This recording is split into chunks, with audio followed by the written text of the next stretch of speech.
Hello, welcome friends once again to Real Freedom Content. Real freedom मैं हमेशा कहते जा रहा हूँ. Why it's real freedom? Because it is financial freedom through real estate. Today we are going to look at one important aspect which is risk. Risk के बारे में हम हमेशा सोचते हैं, बात करते हैं, समझने की कोशिश करते हैं कि रिस्क जीवन के हर एक हिस्से में है. तो इन्वेस्टमेंट के लिए रिस्क क्या होता है या पर्टिकुलरली रियल इस्टेट के लिए इन्वेस्ट को किस तरह से देखा जाए, ये कंटेंट इस वीडियो में हम कवर करेंगे. So first jumping to real estate, उससे पहले हम रिस्क को समझते हैं थोड़ा. आम तौर पे हमने देखा है कि अपने लाइफ में एक आम भाषा हम जब यूज़ करते हैं तो हम कहते हैं कि जैसे एक ऐड आती थी ना, डर के आगे जीत है. सो डर जब है, if you overcome that fear, वो डर अगर निकलता है आपका, तो उसके आगे आपको जीत की संभावना ज़्यादा है. एक ऐड आती थी ना, आपने सुनी होगी, डर के आगे जीत है. उसमें भी रिस्क की थोड़ी बहुत डेफिनेशन, थोड़ी बहुत झलक आपको दिखेगी. दूसरी चीज़ है कि आपने अभी एक सीरीज आई थी, उसमें देखा होगा, रिस्क है तो इश्क है, ऐसा कहा गया था उसमें. शायद स्टॉक मार्केट के ऊपर, हर्षद मेहता के ऊपर वो आई गई थी सीरीज़, रिस्क है तो इश्क है. तो हमने देखा कि जैसे ही स्टॉक मार्केट या किसी भी इन्वेस्टमेंट पे आप इन्वेस्ट करते हो, वहाँ पे आप रिस्क लेते हो, तब जाके आपको कई सारे रिवॉर्ड्स मिलते हैं, आपको रिटर्न्स मिलने की संभावना बढ़ जाती है. But at the same time it is risk. आपका पैसा भी डूब सकता है, आपका इन्वेस्टमेंट भी डूब सकता है. सो रिस्क मतलब possibility to go up and even down, unlimited quantity से. कितना भी ऊपर जा सकता है, कितना भी नीचे झुक सकता है. तो ऐसा कोई इन्वेस्टमेंट हो तो वो रिस्की है, इसको रिस्क कहा गया. तो in simple word, risk can be understood with uncertainty. Uncertainty अगर हो आपके किसी भी इन्वेस्टमेंट में, किसी भी चीज़ में, तो उसको कह सकते हैं कि it is very risky, isn't it? But this risk जिससे हम डरते हैं, कई लोग इसी को यूज़ करके लाखों करोड़ों कमा रहे हैं, just because they have the management skill to manage risks, या उनकी भूख बड़ी है रिस्क लेने की, इसीलिए वो रिस्क में आगे बढ़ पाते हैं. आप भी देख रहे होंगे कि मेरा मिडिल एज है, मैं अभी मिडिल एज्ड इंडिविजुअल को ही टारगेट कर रहा हूँ कि उनकी लाइफ, फाइनेंशियल लाइफ कैसे सेटल हो, और वो भी रियल इस्टेट के ज़रिए. तो इसमें इन सब विषयों में सबसे पहला मुद्दा वही आता है जब हम रियल इस्टेट के बारे में बात करते हैं कि इसमें तो बहुत ज़्यादा रिस्क भी है. स्टॉक मार्केट में भी है, रियल इस्टेट में भी है. तो उस रिस्क को समझने के लिए ये पर्टिकुलर वीडियो कंटेंट है. अगर आप ठीक से उसको फॉलो करोगे, you will get a clearer idea about risk in real estate also. But first we have to cover the risk as a general term. तो इसमें मेरे माइंड मैप में मैंने कुछ नोट्स निकाले हैं. जैसे इंश्योरेंस होता है, कोई भी इंश्योरेंस कंपनी, इंश्योरेंस का बेसिस ही अनसर्टेनिटी पे है. अगर आपका लाइफ अनसर्टन है, आपकी कभी भी एक्सीडेंट हो सकता है, डेथ हो सकती है, कुछ अनसर्टन इवेंट हो सकते हैं आपके लाइफ में, इसीलिए उस रिस्क को कवर करने के लिए हम इंश्योरेंस प्रीमियम भरते हैं. ठीक है? So in this insurance premium, insurance देने वाली कंपनी रिस्क आपका कैलकुलेट करती है. लाइफ इंश्योरेंस के केस में उसको मॉर्टेलिटी भी कहते हैं.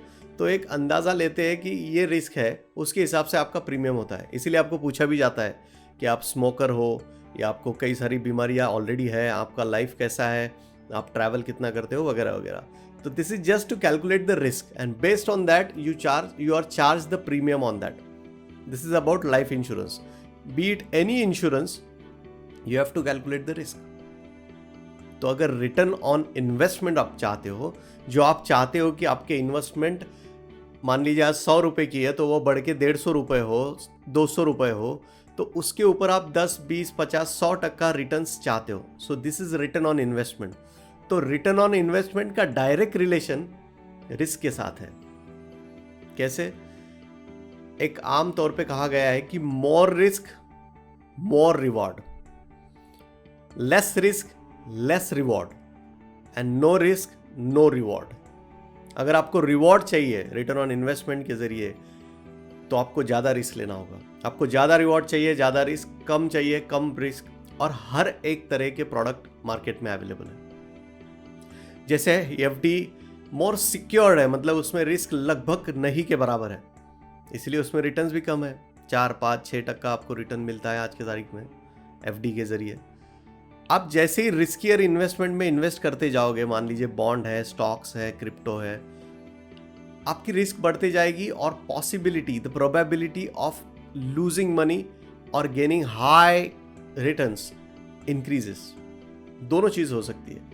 तो रिस्क अगर आप समझना सीख गए तो you can earn lot out of it if you play with that risk management अगर आपको आ गया, so you will love doing that, it will be like a game. अगर आप उसको गेम की तरह से देखते हो रिस्क को, और calculated risk is most important point. Risk लेना है पर अपनी रिस्क की भूख समझते हुए। वी मस्ट अंडरस्टैंड कितनी भूख, कितनी रिस्क हम ले सकते हैं, जिसके जरिए रिस्क अगर लिए आपने और मार्केट डाउन होता है या आप जिस किसी इन्वेस्टमेंट में डाल रहे हो वो डाउन होता है, तो कितना अमाउंट नीचे जाने तक आप वो धक्का सहन कर सकते हो, वो शॉक एब्सॉर्ब कर सकते हो। That is risk appetite. तो आपके रिस्क की भूख पे डिपेंड है कि आप कितना रिस्क लोगे और कितना अमीर बनोगे, कितना वेल्दी बनोगे, या इवन फाइनेंशियल सिक्योरिटी आप अचीव कर पाओगे। क्योंकि आप अगर एफडी में ही, एफडी या रेगुलर गवर्नमेंट इंस्ट्रूमेंट में ही इन्वेस्ट करते आ रहे हो, so sorry to tell you कि you are losing your money instead of gaining. क्योंकि एक इन्फ्लेशन नाम का चीज है, महंगाई जो हर साल बढ़ रही है, 6-7-8% से के बीच उसका एवरेज रहता है। So if you are getting 6% returns on your investment and महंगाई या इन्फ्लेशन भी 6% का है, so you can see you are not gaining anything. आपको लग रहा होगा कि आपके 100 रुपए के 106 रुपए हुए या जो कुछ हुए, but ultimately the products, the facilities, the services you can buy out of that 106 rupees will be same after 1 year. इसलिए ये फाइनेंशियल एजुकेशन होना बहुत जरूरी है कि रिस्क किस तरह से प्ले करता है, और जितना आप रिस्क ज्यादा लोगे उतना आपको रिटर्न्स ज्यादा आएगा। और रिटर्न्स क्यों ज्यादा लेना है? क्योंकि you need not depend yourself for just paying out your bills, expenses every month. उससे आप छुटकारा पाना चाहते हो, उस रैट रेस से आप छुटकारा पाना चाहते हो, then it is important to understand the risk. Beat stock market, gold, crypto, mutual fund, कुछ भी। बट रियल इस्टेट, जिसके बारे में मैं हमेशा बोलता हूं कि real estate can give you financial freedom. ये मैं नई चीज बता रहा हूं क्योंकि मैं पिछले 3-4 सालों से इस पे ढूंढ रहा था कि कोई मुझे सिखाए। क्योंकि I always believe that real estate में वो दम है, वो पावर है। क्योंकि हर किसी के पोर्टफोलियो में रियल इस्टेट मुझे दिखती है, चाहे वो बिलियनियर, मिलेनियर, कॉर्पोरेट हो, बड़े बड़े, फेसबुक हो, फेसबुक के ओनर, या कई सारे बड़े बड़े लोग जिनके पोर्टफोलियो में भी रियल इस्टेट है। और एक आम इंसान जो गांव में वेल्दी है, छोटा सेठ है कोई छोटे गांव में, किसी भी भारत के या विश्व के, उसके भी पोर्टफोलियो में रियल इस्टेट है। तो मैं जानता था, आई कुड सेंस कि रियल इस्टेट में दम है, but no one was there to teach me how to use it as a vehicle to have financial freedom in your life. So I learned those secrets from many coaches, and I have molded it with my own real freedom model to make it understand with Indian masala to make it happen in India. क्योंकि अगर UK, Canada, US, Australia, इन अलग अलग देशों में ये चीज़ हो सकती है रियल इस्टेट की, रियल इस्टेट इन्वेस्टमेंट की, लोग 8, 10, 20, 70 प्रॉपर्टीज हर साल खरीद रहे हैं रियल इस्टेट के. यस, तो इंडिया में भी वो हो सकता है. इसलिए मैंने पढ़ के उसका एक मॉडल बनाया है which I wanted to share with all of you, and as a part of community. So I am building a community around this. So it is important to listen. So risk taking ability is the most important thing in my real freedom model. So understand, particularly real estate में क्या किस तरह के risk होते हैं. तो पहला risk आता है मार्केट फ्लक्चुएशंस. जैसे अभी देख रहे हो आप 2023 में मार्केट्स डाउन होने की संभावना है, ले ऑफ्स हो रहे हैं पूरे वर्ल्ड में. गूगल जैसी कंपनियां 10-10 हज़ार लोगों को काम से निकाल रही है. मैंने तो सुना कि HR जो रिक्रूटर है उसी को अचानक निकाला गया काम से. So it was a news और गूगल जैसी कंपनी जो वर्ल्ड लीडर है आज की तारीख में, उनको ओवरहेड्स हो रहे हैं, लेऑफ्स करने पड़ रहे हैं. So think about the situation में हैपन इन 2023. तो मार्केट फ्लक्चुएशंस का भी एक रीजन है कि रियल एस्टेट में चेंजेस आ सकते हैं. तो मार्केट अप या डाउन हो, इसी को वोलेटिलिटी कहते हैं, जो स्टॉक मार्केट में बहुत ज़्यादा होती है. कंपैरेटिवली रियल एस्टेट में वो स्टेबल है, but market fluctuation is one reason to have risk. So risk calculate करते वक्त market fluctuation is the first thing. Second is tenant risk. अगर आपने फ्लैट या विला के इन्वेस्टमेंट में आप हो, 8-10 विला या 8-10 फ्लैट आप ले चुके हो, या आप मेरे मॉडल को सीख के लोगे, तब आपको टीनेंट की रिस्क भी समझना होगा कि वैकेंसी कितना है आपका, कितने दिन आपका फ्लैट या आपका विला या आपका शॉप वेकेंट रहता है. वो भी एक रिस्क है जो आपके कैश फ्लोज को डिस्टर्ब करेगी, कैश फ्लोज को पॉजिटिव से नेगेटिव कैश फ्लोज की तरफ ले जा सकती है. तो वो रिस्क भी आपको ध्यान में रखना चाहिए. Third is property management risk. Property, आप 8-10 प्रॉपर्टी अगर लेना सीख रहे हो मेरे मॉडल से हर साल, तो प्रॉपर्टी, ये तो तय बात है कि आप खुद तो उसको मैनेज नहीं करोगे. So you need to hire a property management, which also I explain in my inner circles and all. I have teams to manage your properties also. तो प्रॉपर्टी मैनेजर के भी कुछ रिस्क होते हैं उनके एक्टिविटी में, उनके ऑपरेशंस में, जिसके वजह से टीनेंट्स वहाँ पे नहीं रह पाते हो.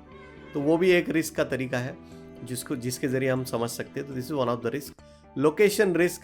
अगर लोकेशन आपका गलत है या उस लोकेशन पे कुछ गलत चीज़, निगेटिव इम्पैक्ट करने वाली चीज़ आपके आसपास आती है जहाँ पे आपने प्रॉपर्टी ले चुकी है, तो वो भी एक तरह की रिस्क होती है. तो लोकेशन रिस्क एक रिस्क है. Next risk, sixth is maintenance risk.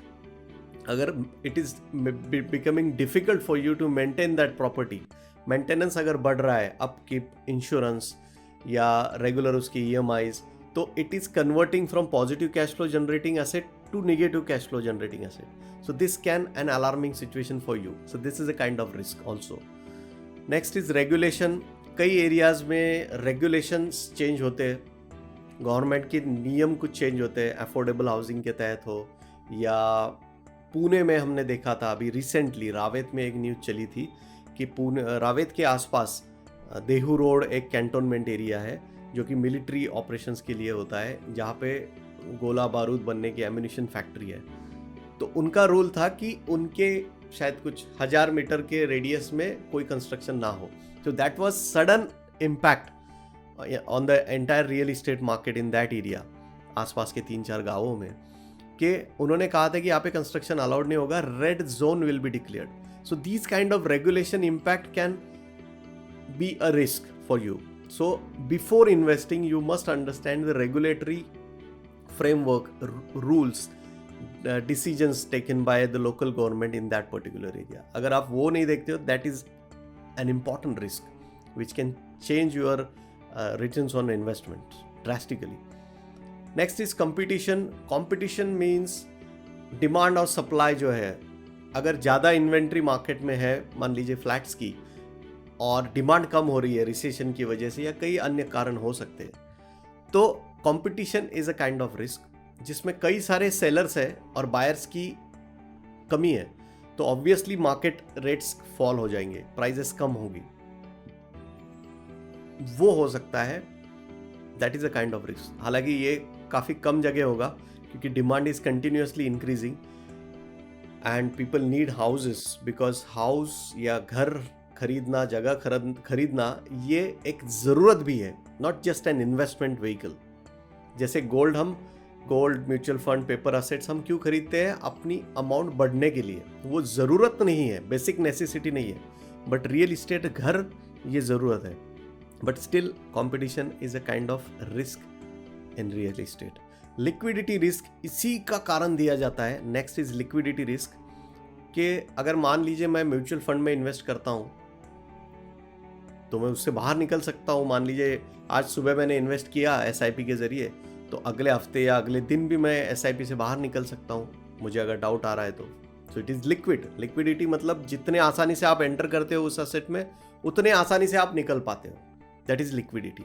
So real estate was always assumed as illiquid. उसकी लिक्विडिटी बहुत कम है, मान लीजिए आपने एक प्रॉपर्टी, एक फ्लैट आपने खरीद लिया, तो बहुत मुश्किल होगा आपको वहाँ से निकलना, इतने आसानी से आप वो बेच के बाहर नहीं निकल पाओगे। सो लिक्विडिटी उसमें नहीं है, ये भी एक रिस्क है।